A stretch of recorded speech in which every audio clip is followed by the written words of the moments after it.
Hola, saludos a todos.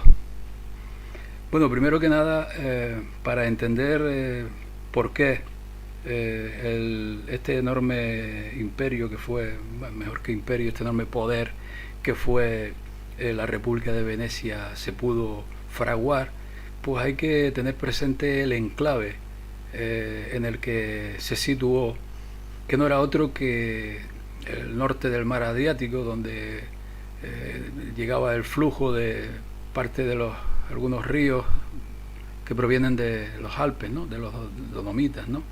El mayor de ellos es el río Po, ¿no? Estos ríos hicieron del norte del Adriático una cinta continua de pantanos y lagunas de alrededor de 15 kilómetros de ancho, ¿no? Y se extiende desde la ciudad de Rávena, en torno a la base de la península de Istria, donde está la frontera de Italia y hasta la frontera de Italia con Yugoslavia, lo que era Yugoslavia, ¿no?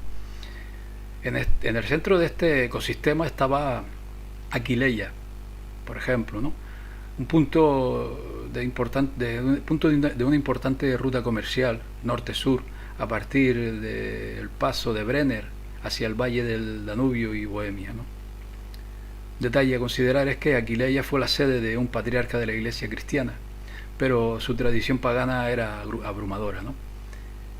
Tipificada por rituales del antiguo culto egipcio de Isis.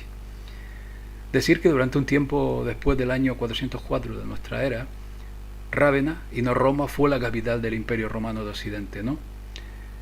Después de la extinción del Imperio Occidental, Rávena fue la sede, por ejemplo, del gobierno de Teodorico el Ostrogodo.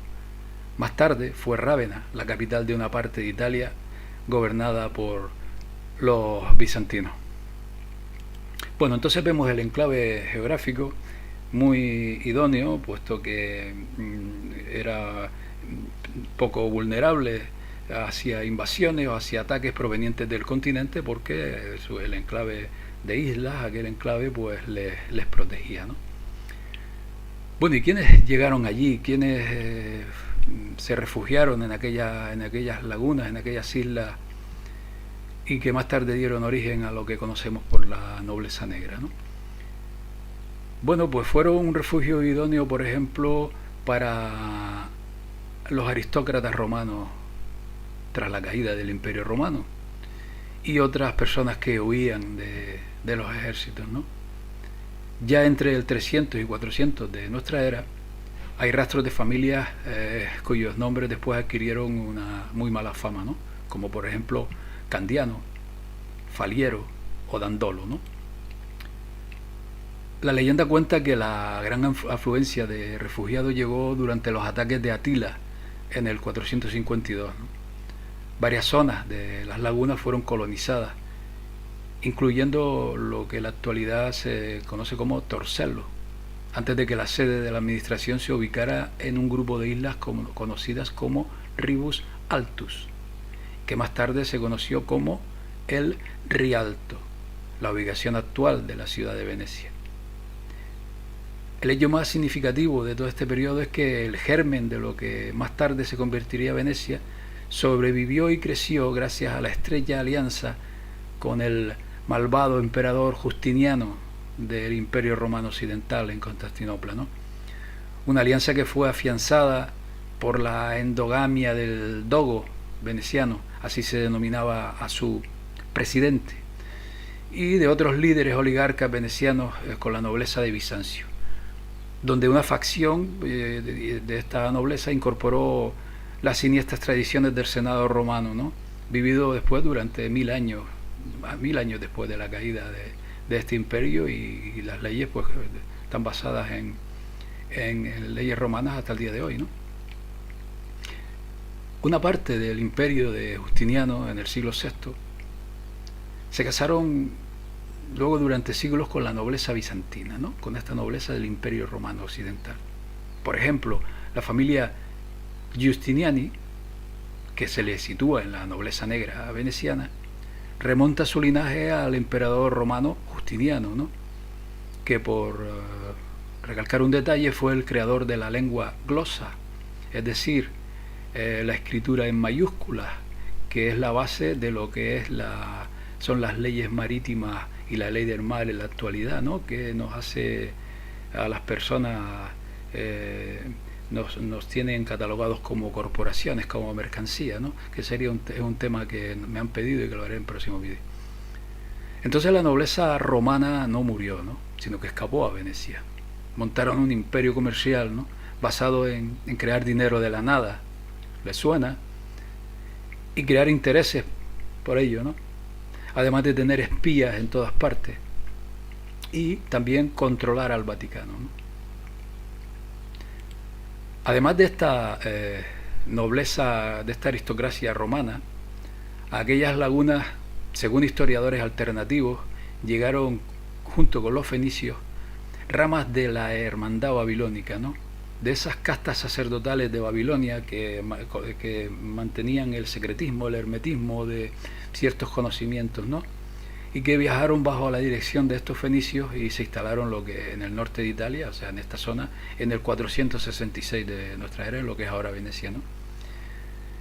Estos linajes que llegaron de Babilonia se casaron con la nobleza, ¿no? Compraron títulos o simplemente los inventaban, ¿no?